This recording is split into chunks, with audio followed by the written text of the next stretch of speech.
Hello and thanks for joining us for the midday news. The Royal Papua New Guinea Constabulary Special Projects Directorate is no longer operating, says the Assistant Commissioner of Police for Operations, Julius Tassion. Tassion said this when testifying during the Commission of Inquiry into the RPNGC January 10th civil unrest yesterday in Port Moresby. He said the directorate, currently located at the police headquarters in Konedobu, is unmanned. There are no police officers assigned to manage and run the unit. Tassion said the unit's function is to plan operations, such as implementing the state of emergency order or other specialist operations, including planning for logistics or sourcing manpower, if any, and when needed to support the operations.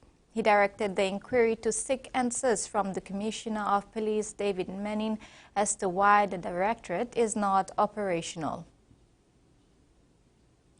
More than 10 vehicles for waste management, community policing and community service have been delivered for the Port Moresby Northeast Electorate. The delivery of these vehicles is through the electorate's business arm, Moresby Northeast Holdings Limited. On that note, me like thank him NCDC, National Procurement Commission, NCDC Board, na city management. Lo work one time me plana. Time you can engagement one time. One time you work, but you work one time. You know, say me give card now you go and look for a service council. You get a time. No, we are doing the everything possible for you. That's what we are doing, so that service must come to house top for you.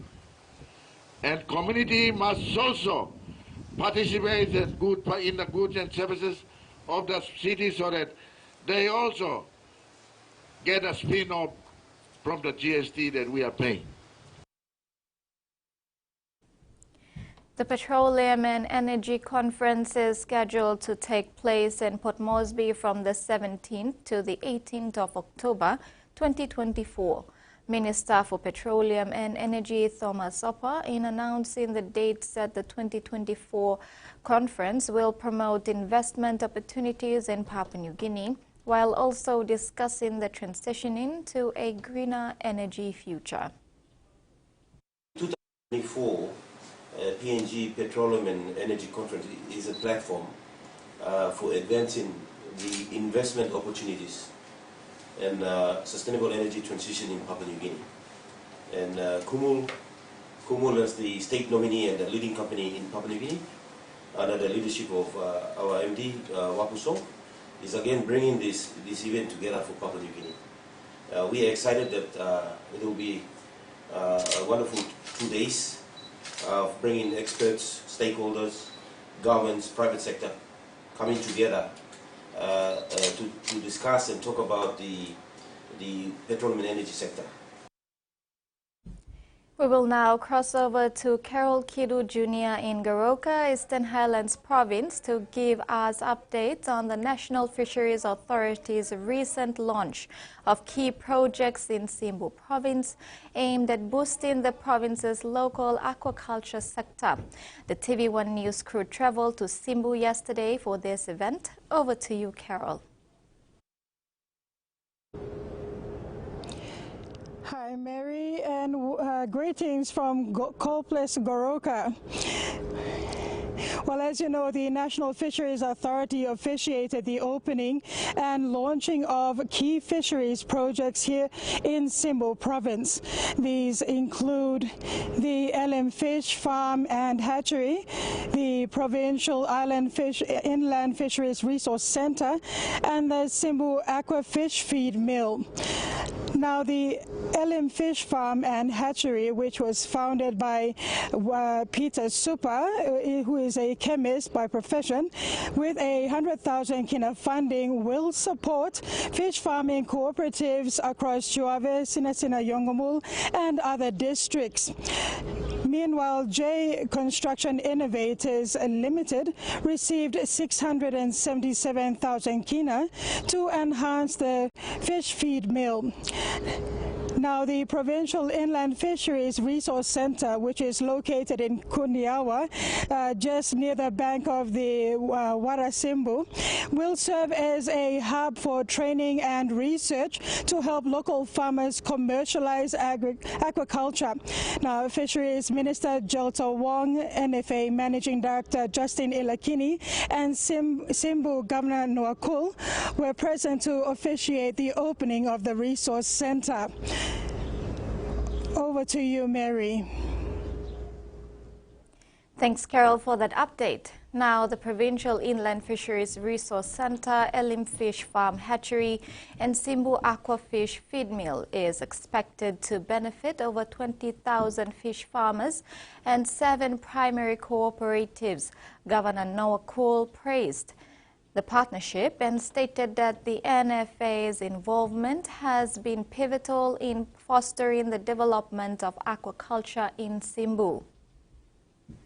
Boost him, take him ownership law, fish farming, fish business in Chalo province. Lastly, we'll talk thank you, Department Blue. You know now. Before yet you help me play county San Papinis. Now half a million you come give our sick Blomibla.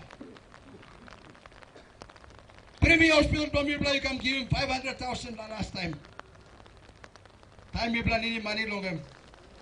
You give him 2 ambulance. Now people are around yet now the same people to Simbu. Thank you, thank you, Libla. Before I saw what the people are kind accepting funding come. Now strong people so fishermen people MC strong now. Continue to try it. Continue to try it. Thank you. Thank you. So now Mela talk sawa. Mela is a responsible government administration. Mela la partner one time you. Now Mela help him long. Driving all fishermen inside the province. They must go ahead. We've started it. And we are going to go. And with you, Mr. Awesome, you may get future staff, fish farmers, fishermen, province, In regional news, while Australia is recovering from a devastating outbreak of avian influenza, we're told the worst is yet to come. Experts say it's only a matter of time until a strain already wreaking havoc overseas lands on the shores. 1.3 million chickens are buried in this field in Meredith. It's just stopped everything and been absolutely devastating for us. Australia is now recovering from its worst ever avian influenza outbreak, killing about 2 million birds, causing egg shortages, costing farmers tens of millions of dollars and dozens, if not hundreds, of jobs. We went from, big revenue business, turnover, employing 40 or 50 staff to nothing. But many are worried something much worse is on the horizon. Avian influenza has dozens of strains. Those less likely to cause death and disease are low pathogenicity, while the deadliest are high. Australia's 2024 outbreaks were caused by high pathogenicity H7 strains, but the deadliest form of the virus is H5N1, which has rapidly spread across the globe since 2020, particularly via migrating wild birds. It has killed hundreds of millions of birds and spilled over into other species. Australia is the last large continental landmass that has not had an incursion of H5N1. The CSIRO's Australian Centre for Disease Preparedness is at the front line of readying the country for H5N1. Here, scientists are studying and tracking the deadly strain. This virus is a game changer. So everything that we thought about it, it's just changing.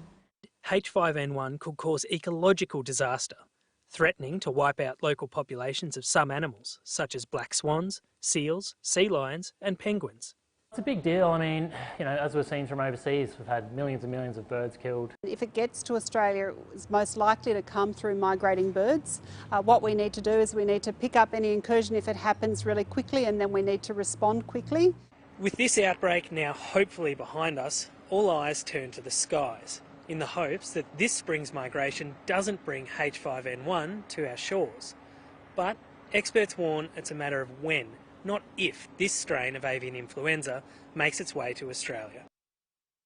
The Australian federal opposition says the Prime Minister should consider recalling Parliament to strengthen laws banning the display of terrorist symbols after several Hezbollah flags were spotted at protests in Sydney and Melbourne over the weekend.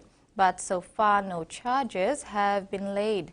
The state opposition says if Canberra won't act, then New South Wales should go it alone. The weekend's protests against Israel's military action in Gaza and Lebanon were mostly peaceful. The appearance of the flag of Hezbollah, which Australia's designated a terrorist organisation, has police, politicians and the Jewish community on edge. I think it was a rude awakening for the Jewish community that the flag of a listed terrorist organisation was so freely flown both in Melbourne and in Sydney. Who's actually carrying out the aggression and the violence right now? Israel has killed 42,000 people. The protests came just a day after Israel killed Hezbollah's leader Hassan Nasrallah, and some protesters held placards with his image. We are a tolerant society, but we are not going to accept the glorification of somebody who has led a terrorist organisation. Federal laws already ban the display of terrorist symbols in some circumstances. The opposition leader says if they're not strong enough to bring criminal prosecutions, the Prime Minister should recall Parliament to change them. Any use of terrorist symbols will be investigated by the security agencies as is appropriate. Investigating is one thing, laying charges is another. Under the law, it's not enough to simply hold a flag. There needs to be another element, like incitement to violence or intimidation. The New South Wales opposition is calling for state legislation that would go even further than the federal laws. If the feds won't fix them, then New South Wales should. If there's further legislation that maybe is required to ensure that this doesn't happen on our streets, we're open to considering that. A lot of these laws that exist and that are currently in place are racist, and they're just dog whistling tactics. Even bigger protests are planned next week on the anniversary of October 7. Organisers say anyone with a Hezbollah flag should leave it at home. In sports back home, week 1 of the NCD Dart Final Series concluded over the weekend with 4 teams confirmed to proceed to the semi-final challenge at the Sports Inn in Port Moresby. The elimination final saw way in Barracuda, NCD1 Ravis Naduk 2 and Vamps White bow out for the 2024 season. On Sunday's Premier Division matches, K180 Falcons and Way in Marlins advanced to the preliminary final with 6-3 wins over Taurus 2 and NCD2 respectively. In Division 1, the top 4 teams went head-to-head and was fought down to the wire as both matches were decided by the last leg of the last set. Flying Darts overcame Tel Pepe Snipers 5-4, while 2 Degrees got over 51 Norths with 5-4 as well. Ace Data John Paliao of Tel Pepe Snipers sneaked past opponent Macfield Kwalimu to win the singles challenge to the decider. However, Flying Darts came back to win in the team game. And that ends our news update. Do join us at 6 tonight for more news and sport.